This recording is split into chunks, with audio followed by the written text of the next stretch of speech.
There's an entire ecosystem out there of people who make market predictions and those who voraciously consume them. But do you really need to know where the market is going in order to make money? No, you don't.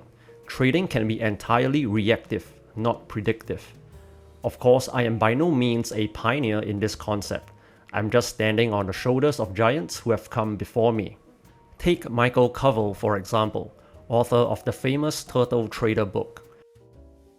To quote him, no one can predict a market trend. You can only react to one. Trend following never anticipates the beginning or the end of a trend. It only acts when the trend changes. There is no need to figure out why a market is trending, you just follow it. This means you simply wait for an opportunity to present itself, and then you act on it in accordance with your trading plan. Take, for example, this short trade I had from July 22nd to 26. At this point, right before the entry, I had no idea where the market was going, and I didn't care. But I entered on a breakout of this short-term trading range and rode the trend throughout the week and got out on Friday for a 500 pip profit. If you have been following the news, this huge move was caused by the Bank of Japan spending some $37 billion to support their currency.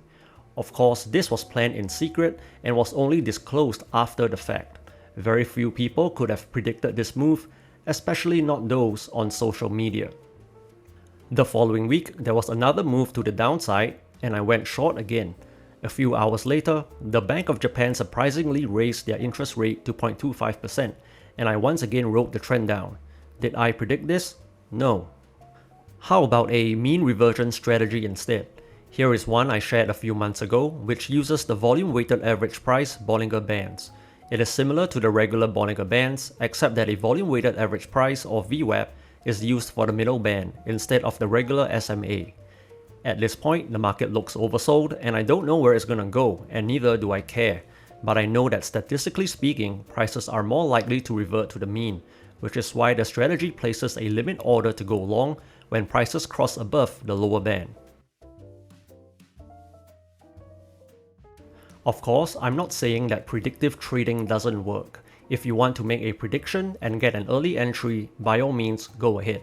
For example, if you predict the US economy is going to recover from COVID a lot faster than a Japanese one, you can go long on the dollar-yen on a daily time frame and you get to ride an amazing trend.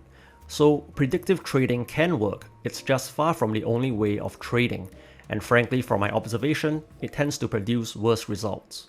I understand that predictions are psychologically satisfying. People always have an urge to get ahead of others, and having a prediction on hand makes you look smart and feel more in control. But the danger arises when you skip your due diligence and independent analysis and simply follow buy and sell calls on social media. Many of these online gurus exploit survivorship bias to make their predictions look way more accurate than they really are. For example, they will boast for days and weeks about those predictions that turn out to be correct, while those that turn out to be wrong are simply swept under the carpet. If these gurus were really that good, they would be chilling somewhere with their bags of money or working at a really high-paying job, not sharing their expert insights for free on social media. So block out the noise out there. Focus on doing your own research, developing your own robust strategies, and let your probabilistic edge play out over time.